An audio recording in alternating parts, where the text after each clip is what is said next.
역대상 18장에서 21장입니다. 그 뒤에 다윗이 블레셋 사람을 쳐서 그들을 굴복시켰다. 그래서 그는 블레셋 사람의 손에서 가드와 그 주변 마을을 빼앗았다. 다윗이 또 모압을 치니 모압 사람들이 다윗의 종이 되어 그에게 조공을 바쳤다. 소바왕 하다데셀이 유프라테스강 쪽으로 가서 그의 세력을 굳히려 할 때에 다윗이 하맛까지 가면서 그를 무찔렀다. 다윗은 그에게서 병거 1000대를 빼앗고 기마병 7000명과 보병 2만 명을 포로로 사로잡았다. 다윗은 또 병거를 끄는 말 가운데서도 100필만 남겨놓고 나머지는 모조리 다리의 힘줄을 끊어버렸다. 다마스쿠스의 시리아 사람들이 소바왕 하다데셀을 도우려고 군대를 보내자 다윗은 시리아 사람 2만 2천 명을 쳐 죽였다. 그리고 다윗이 시리아의 다마스쿠스에 주둔군을 두니 시리아도 다윗의 종이 되어 그에게 조공을 바쳤다. 다윗이 어느 곳으로 출전하든지 주님께서 그에게 승리를 안겨주셨다. 그때에 다윗은 하다데셀의 신하들이 가지고 있던 금 방패를 다 빼앗아서 예루살렘으로 가져왔다. 또 다윗은 하다데셀의 두 성읍 디브핫과 군에서는 노쇠를 아주 많이 빼앗아 왔다. 이것으로 솔로몬이 바다 모양 물통과 기둥과 놋그릇을 만들었다. 하맛 왕 도이는 다윗이 소바 왕 하다데셀의 온 군대를 쳐서 이겼다는 소식을 들었다. 그는 자기의 아들 요람을 다윗 왕에게 보내어 문안하게 하고 다윗이 하다데셀과 싸워서 이긴 것을 축하하게 하였다. 하다데셀은 도이와 서로 싸우는 사이였다. 요람은 금과 은과 놋으로 만든 물건들을 가져왔다. 다윗 왕은 이것들도 따로 구별하여 에돔, 모압, 암몬 사람, 블레셋 사람, 아말렉 등 여러 민족에게서 가져온 은, 금과 함께 주님께 구별하여 바쳤다. 스루야의 아들 아비새가 소금 골짜기에서 에돔 사람 18,000명을 쳐 죽이고 에돔에 주둔군을 두었다. 마침내 온 에돔 사람이 다윗의 종이 되었다. 다윗이 어느 곳으로 출전하든지 주님께서 그에게 승리를 안겨주셨다. 다윗이 왕이 되어서 이렇게 온 이스라엘을 다스릴 때에 그는 언제나 자기의 백성 모두를 공평하고 의로운 법으로 다스렸다. 스루야의 아들 요압은 군사령관이 되고 아힐롯의 아들 여호사밧은 역사 기록관이 되고 아히두베의 아들 사독과 아비아달의 아들 아히멜렉은 제사장이 되고 사호사는 서기관이 되고 여호야다의 아들 브나야는 그렛 사람과 블렛 사람의 지휘관이 되었다. 다윗의 아들들은 왕을 모시는 대신이 되었다. 그 뒤에 암몬 사람의 왕 나하스가 죽고 그 아들이 뒤를 이어 왕이 되었다. 다윗은 한운의 아버지 나하스가 나에게 은혜를 베풀었으니 나도 나하스의 아들 한운에게 은혜를 베풀어야겠다 하고 말하며 신하들을 보내어 고인에게 조의를 표하게 하였다. 그래서 다윗의 신하들이 한운을 조문하러 암몬 사람의 땅에 이르렀다. 그러나 암몬 사람의 대신들이 한운에게 말하였다. 다윗이 임금님께 조문 사절을 보낸 것이 임금님의 부친을 존경하기 때문이라고 생각하십니까? 오히려 이 땅을 두루 살펴서 함락시키려고 그의 신하들이 정탐하러 온 것이 아닙니까? 그래서 한운은 다윗의 신하들을 붙잡아 그들의 수염을 깎고 입은 옷 가운데를 도려내어 양쪽 엉덩이가 드러나게 해서 돌려보냈다. 조문사절이 그곳을 떠나자 사람들이 조문사절이 당한 일을 다윗에게 알렸다. 조문사절이 너무나도 수치스러운 일을 당하였으므로 다윗 왕은 사람을 보내어 그들을 맞으며 수염이 다시 자랄 때까지 여리고에 머물러 있다가 수염이 다 자란 다음에 돌아오라고 하였다. 암몬 사람들은 자기들이 다윗에게 미움받을 짓을 한 것을 알았다. 한운과 암몬 사람들은 나하라임의 시리아 사람과 마아가의 시리아 사람과 소바에게서 병거와 기마병을 고용하려고 그들에게 은 1,000달란트를 보냈다. 그래서 그들은 병거 32,000대를 빌리고 마가 왕과 그의 군대를 고용하였다. 그들은 와서 메드바 앞에 진을 쳤다. 암몬 사람도 그들의 여러 성읍에서 모여들어서 싸울 준비를 하였다. 다윗은 이 소식을 듣고 요압에게 전투 부대를 맡겨서 출동시켰다. 암몬 사람도 나와서 성문 앞에서 전열을 갖추었으며 도우러 온 왕들도 각각 들녘에서 전열을 갖추었다. 요압은 적의 전열이 자기 부대의 앞뒤에서 포진한 것을 보고 이스라엘의 모든 정예병 가운데서 더 엄격하게 정예병을 뽑아 시리아 군대와 싸울 수 있도록 전열을 갖추었다. 남은 병력은 자기의 아우 아비새에게 맡겨 암몬 군대와 싸우도록 전열을 갖추게 하고서 이렇게 말하였다. 시리아 군대가 나보다 강하면 네가 와서 나를 도와라. 그러나 암몬 군대가 너보다 더 강하면 내가 너를 돕겠다.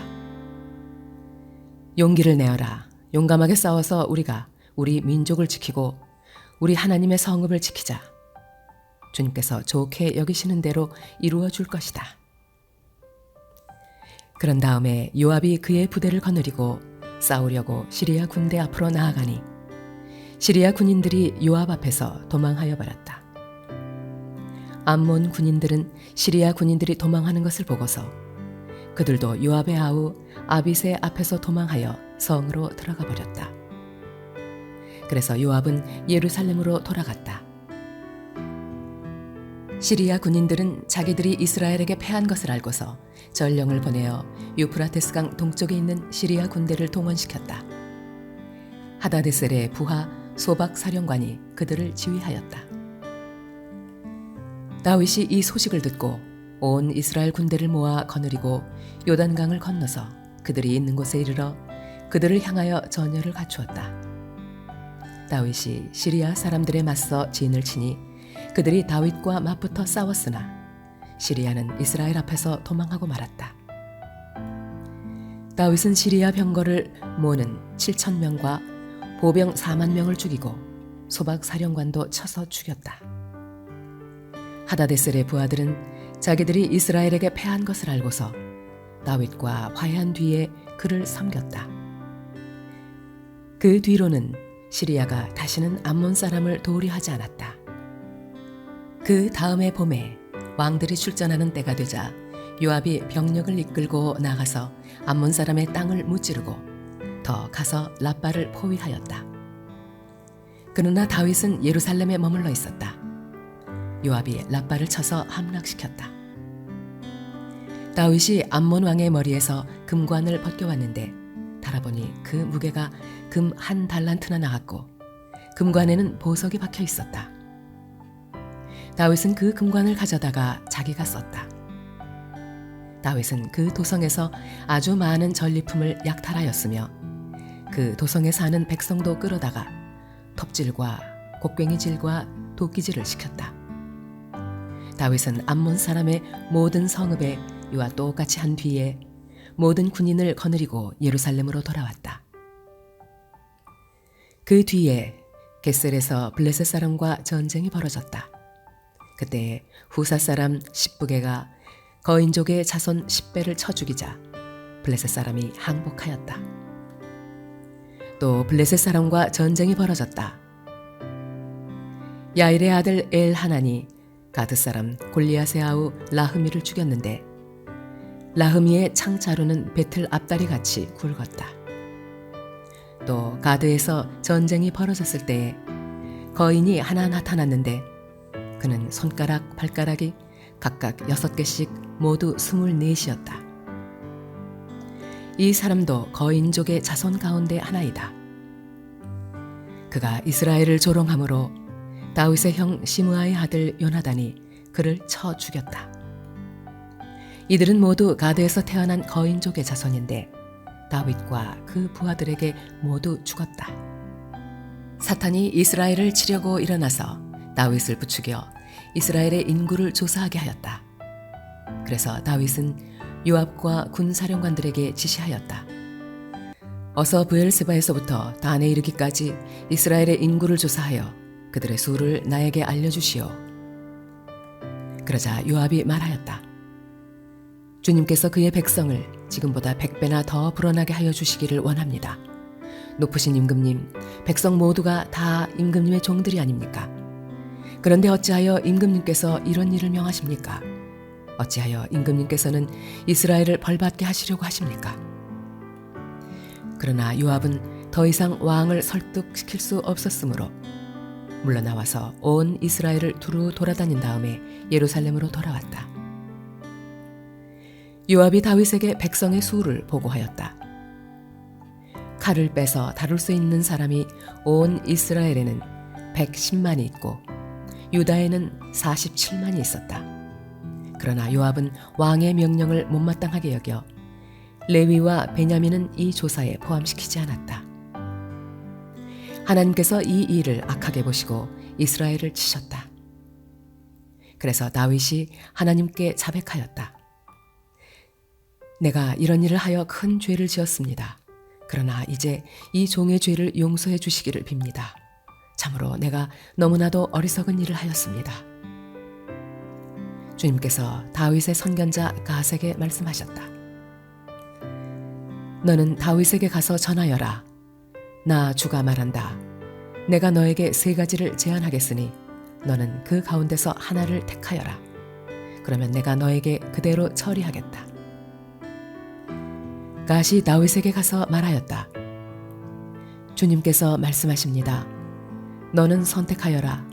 3년 동안 기근이 들게 할 것인지 원수의 칼을 피하여 석 달 동안 쫓겨다닐 것인지 아니면 주님의 칼 곧 전염병이 사흘 동안 이 땅에 퍼지게 하여 주님의 천사가 이스라엘 온 지역을 멸하게 할 것인지를 선택하여라. 이제 임금께서는 나를 임금님께 보내신 분에게 내가 무엇이라고 보고하면 좋을지 결정하여 주십시오. 그러자 다윗이 갓에게 대답하였다. 괴롭기 그지없습니다. 그래도 주님은 자비가 많은 분이시니 차라리 내가 그의 손에 벌을 받겠습니다. 사람의 손에 벌을 받고 싶지는 않습니다. 그리하여 주님께서 이스라엘에 전염병을 내리시니 이스라엘 사람이 7만 명이나 쓰러졌다. 하나님께서는 예루살렘을 멸망시키려고 천사를 보내셨다. 그러나 주님께서는 천사가 예루살렘을 멸망시키는 것을 보시고서 재앙 내리신 것을 뉘우치시고 사정없이 죽이고 있는 그 천사에게 그만하면 됐다. 이제 너의 손을 거두어라 하고 명하셨다. 그때 주님의 천사는 여부스 사람 오르난의 타작 마당 곁에 서 있었다. 다윗이 눈을 들어보니 주님의 천사가 하늘과 땅 사이에 서서 칼을 빼어 손에 들고 예루살렘을 겨누고 있었다. 그래서 다윗은 장로들과 함께 굵은 베옷을 입고 얼굴을 땅에 대고 엎드렸다. 그때 다윗이 하나님께 아뢰었다. 이 백성의 인구를 조사하도록 지시한 사람은 바로 내가 아닙니까? 바로 내가 죄를 짓고 이런 엄청난 악을 저지른 사람입니다. 백성은 양떼일 뿐입니다. 그들에게야 무슨 잘못이 있습니까? 주 하나님, 나와 내 집안을 치시고 제발 주님의 백성에게서는 전염병을 거두어 주십시오. 주님의 천사가 갓을 시켜 다윗에게 이르기를 여부스 사람 오르난의 타작마당으로 올라가서 주님의 제단을 쌓아야 한다 하였다. 다윗은 갓이 주님의 이름으로 명령한 말씀을 따라서 그곳으로 올라갔다. 그때 오르나는 밀을 타작하고 있었다. 오르나는 뒤로 돌이키다가 천사를 보고 그의 4 아들과 함께 숨었다. 그러나 다윗이 오르난에게 다가가자 오르난이 바라보고 있다가 다윗인 것을 알아보고 타작 마당에서 나와 얼굴을 땅에 대고 다윗에게 절하였다. 다윗이 오르난에게 말하였다. 이 타작 마당을 나에게 파시오. 충분한 값을 지불하겠소. 내가 주님의 제단을 여기에 쌓으려 하오. 그러면 전염병이 백성에게서 그칠 것이요. 오르난이 다윗에게 말하였다. 임금님, 그냥 가지십시오. 높으신 임금님께서 좋게 여기시는 대로 하십시오. 보십시오. 제가 손은 번제물로, 타작기구는 땔감으로, 밀은 소제물로 모두 드리겠습니다. 그러나 다윗 왕은 오르난에게 말하였다. 그렇게 해서는 안 돼요. 내가 반드시 충분한 값을 내고 사겠소. 그리고 주님께 드릴 것인데 내가 값을 내지도 않고 그대의 물건을 그냥 가져가는 일은 하지 않겠소. 또 거저 얻은 것으로 번제를 드리지도 않겠소. 그래서 다윗은 그 터 값으로 금 600세겔을 오르난에게 주고 거기에서 주님께 제단을 쌓아 번제와 화목제를 드리고 주님께 아뢰었다. 그러자 주님께서는 하늘로부터 불을 번제단 위에 내려서 응답하셨다. 그리고 주님께서 천사에게 명하셔서 그의 칼을 칼집에 꽂게 하셨다. 그때 다윗은 주님께서 여부스 사람 오르난의 타작 마당에서 그에게 응답하여 주심을 보고 거기에서 제사를 드렸다. 그때 모세가 광야에서 만든 주님의 성막과 번제단이 기브온 산당에 있었으나 다윗은 주님의 천사의 칼이 무서워 그 앞으로 가서 하나님께 예배를 드릴 수 없었다.